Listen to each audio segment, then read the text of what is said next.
Assalamualaikum warahmatullahi wabarakatuh. Hai adik-adik. Jadi kalimat efektif itu kalimat yang sesuai dengan pola kalimat yang benar menurut tata bahasa dan dapat dimengerti dengan baik oleh pembaca atau orang lain atau si penerima pesan. Nah, jadi ketika kita berkomunikasi, komunikasi itu dikatakan sukses apabila apa yang kita ujarkan itu dapat dimengerti dan diterima dengan baik oleh orang yang kita ajak bicara, oleh orang lain tersebut. Nah, seperti itu ya. Nah, mengapa kita berkomunikasi harus menggunakan kalimat efektif?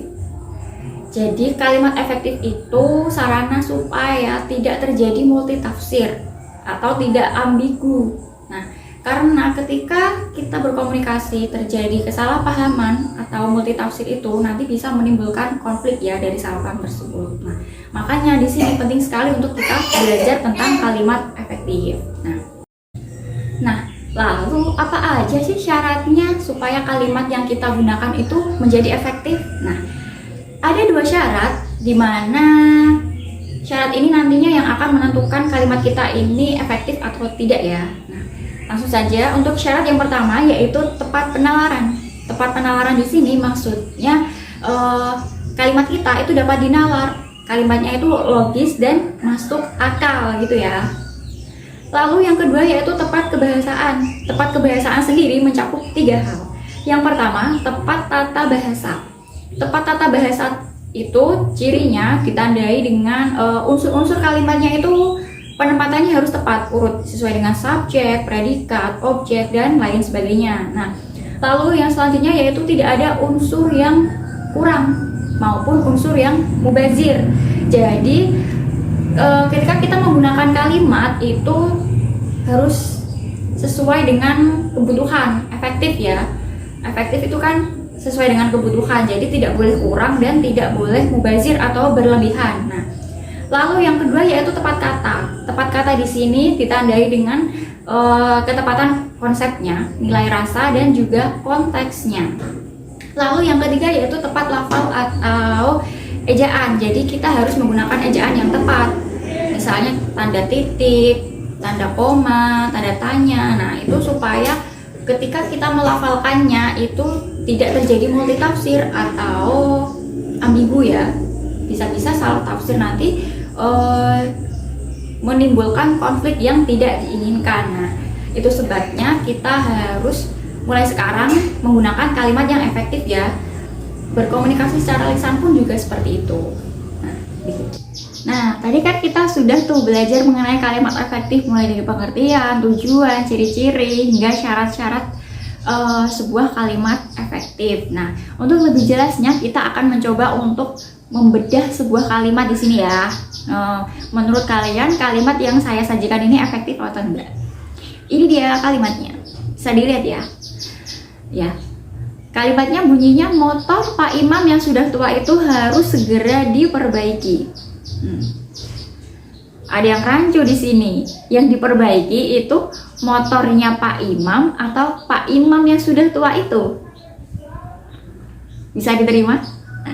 Gitu ya. Jadi di sini ada kemubaziran kata yang membuat kalimat tersebut tidak efektif. Nah, dan penempatan unsurnya itu juga tidak tepat. Nah, di sini dia tidak memenuhi unsur kebahasaannya tadi ya, ketepatan bahasanya tadi. Ketepatan kebahasaan yang ada 3 tadi kan itu ya, tepat tata bahasa, tepat kata, sama tepat pelafalan. Di sini juga tidak tidak menggunakan ejaan, yaitu menggunakan tanda baca maksudnya, maaf.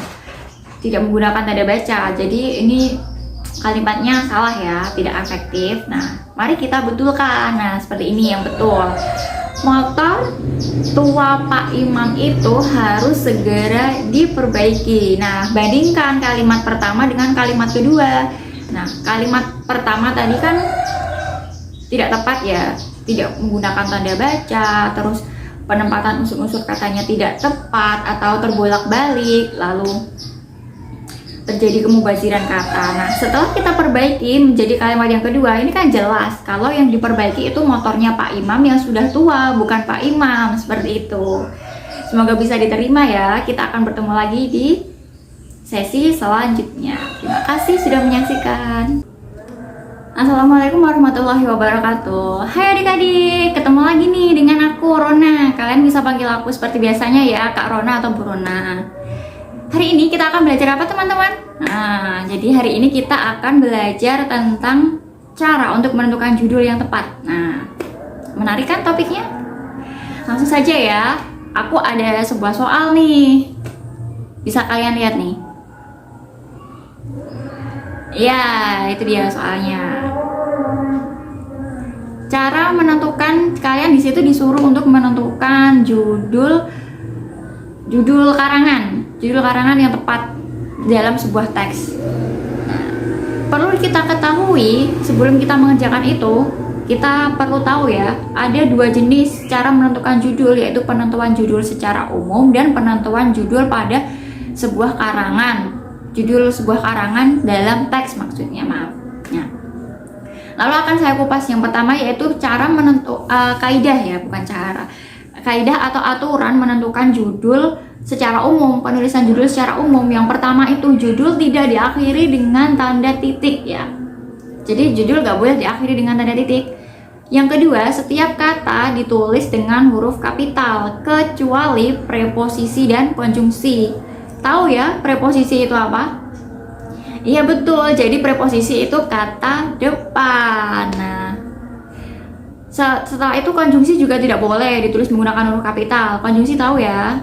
Iya betul juga, konjungsi itu kata hubung atau kata sambung. Nah, lalu yang ketiga, preposisi atau konjungsi jika dia terletak di awal kalimat judul maksudnya, itu dia ditulis menggunakan huruf kapital. Nah, jadi sebuah konjungsi atau preposisi itu ditulis menggunakan huruf kapital awal katanya jika dia terletak di awal kalimat, seperti itu.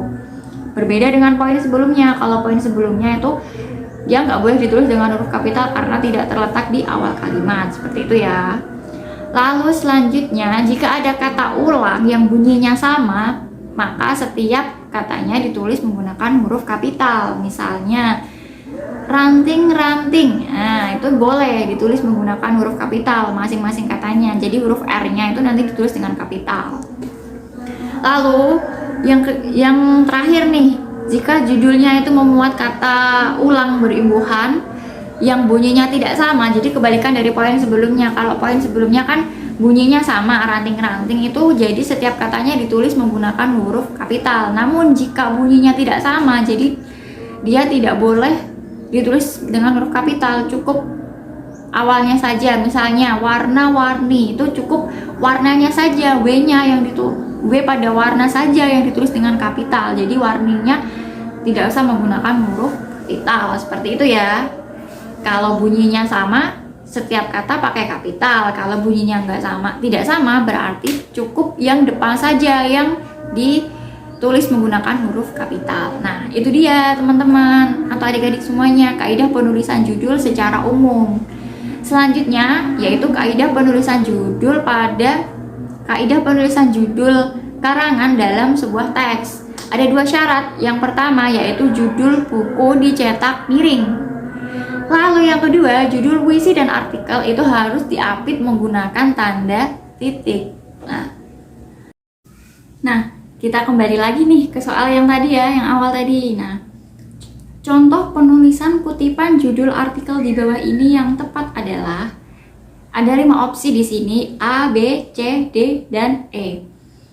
Di sini kita disuruh untuk mencari kutipan judul artikel yang tepat. Nah, tadi ada 2 kaidah ya penulisan judul artikel pada sebuah karangan atau teks.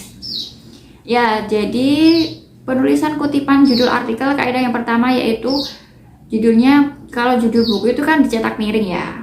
Judulnya dicetak miring. Lalu yang kedua itu diapit dengan tanda petik. Nah, sangat kita mudah sekali untuk mengidentifikasi ya. Yang pertama itu kita cari yang menggunakan tanda diapit dengan tanda petik. Tahu ya tanda petik? Ya, jadi selain yang diapit tanda petik itu salah. Ya, yang C, D itu diapit oleh tanda petik. Jadi kita fokus pada opsi C dan D. Kita gali yang pertama, yaitu opsi C, kita analisis. Menggali sejarah kerajaan Blambangan di Banyuwangi. Setiap awal kata ditulis menggunakan huruf kapital, kecuali kata di, yaitu preposisi. Dia tidak ditulis menggunakan huruf kapital. Berarti betul ya jawabannya C. Ya, lalu kita coba identifikasi D, di mana kesalahannya. Iya betul, di kata di, yaitu preposisinya dia menggunakan huruf kapital, itu tidak boleh. Jadi jawabannya yang betul adalah C ya. Contoh penulisan kutipan judul artikel di bawah ini yang tepat adalah C.